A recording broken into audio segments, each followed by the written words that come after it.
आज मैं आपको बताऊंगा रेड ग्रास आप कैसे लगाएं। तो अभी जो समय है सबसे परफेक्ट टाइम है लगाने का। अब मानसून का टाइम है, हवा में मॉइस्चर भी है, तो जुलाई अगस्त में पूरा मॉइस्चर होता है। तो ये आपको दिखाना चाहूँगा, ये है रेड ग्रास। तो ये रेड ग्रास के पौधे हैं। तो इनका काम क्या है?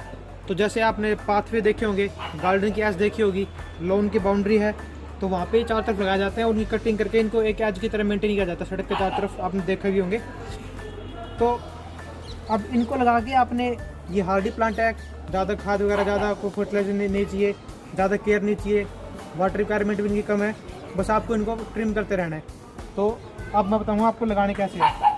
तो जैसे पौधे ही मैंने जब मैं कटिंग लाया था सुबह के टाइम, मैंने इसमें डबो के रखे हैं ताकि इसे हाइड्रेट हो जाए पूरे, इनको कोई पानी कमी नहीं रहे। क्योंकि अब इनको लगा दूंगा मैं, उसके बाद इनको पानी नहीं मिल पाएगा क्योंकि इसकी रूट नहीं है।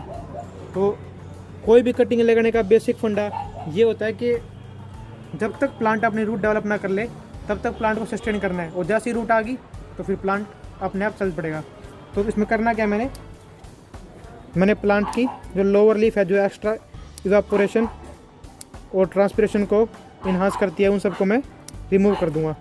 उसके बाद जो नोड है, इसकी रूट्स यहाँ से निकलेंगी, नोड से नीचे से मैं ऐसे कट कर दूंगा। ऐसे ही ये है मेरे पास, और ऐसे दूसरे पौधे। तो जो ज़्यादा एक्सेस में बड़ी है उनको यहाँ नीचे से मैं कट कर दूंगा।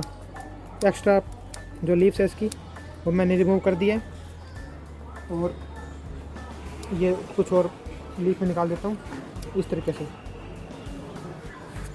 और ऐसे मैं कुछ और पौधे भी लूँगा, इनको मैं सेम इसी तरीके से इनकी लीफ कट करूँगा और यहाँ से इसको कट कर दूँगा। ये जो हम लीफ रिमूव कर रहे हैं, ये हम करते हैं ट्रांसपिरेशन को कम करने के लिए, क्योंकि रूट्स इसके है नहीं, ये प्लांट को वाटर मिलेगा नहीं, तो ट्रांसपिरेशन कम से कम होना चाहिए। तो अब आपको बताऊँ लगाना कैसे है। इसको लगाने के लिए है ये सॉफ्ट वुड कटिंग, क्योंकि हम इसका एपिकल पार्ट ले रहे हैं, ऊपर लीफ प्राइमोर्डिया 2-3 लीफ है साथ में। तो अब ये मेरे पास है रूटेक्स इंडोल ब्यूटारिक एसिड। तो ये एक हार्मोन है जो प्लांट में नेचुरली बनता है, ये सिंथेटिक है, ये प्लांट्स में रूट को इन्हांस करता है।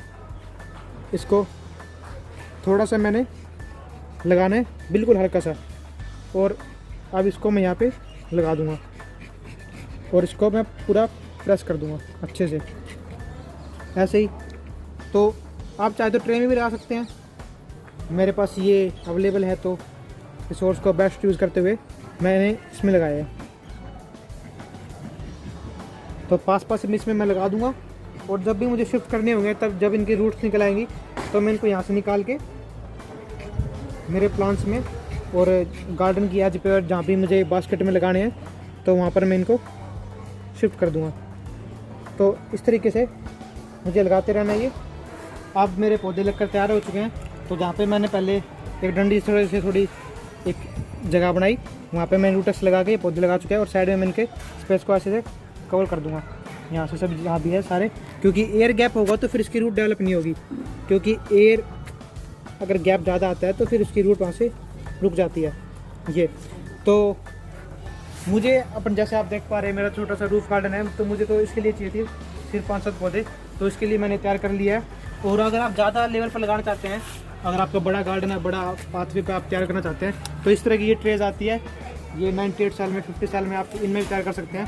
ये 98 साल में है, तो सेम प्रोसीजर इसके अंदर रहेगा।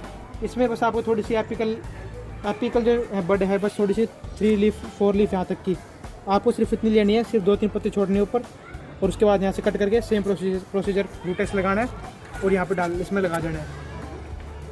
तो अब मैं इसमें दूंगा थोड़ा सा पानी, तो थोड़ा सा मुझे पानी देना है, और मुझे इसका ध्यान रखना है ये सूखने ना पाए, क्योंकि रूट्स अगर डेवलपिंग फेज़ में हो और पानी की कमी आती है तो वो रूट्स फिर रुक जाती है, और आपके प्लांट के सर्वाइवल चांस कम हो जाते हैं। तो आप जैसे 2-3 हफ्ते में ये पौधे तैयार हो जाएंगे, उन्हें निकाल कर मैं यहाँ पर जो मैंने इनके लिए जगह बनाई है, और इसमें मैं जो वर्टिकल ये शेल्फ है इसके अंदर मैं इसमें ये लगा दूँगा। तो रेडी। तो thanks for watching, thank you.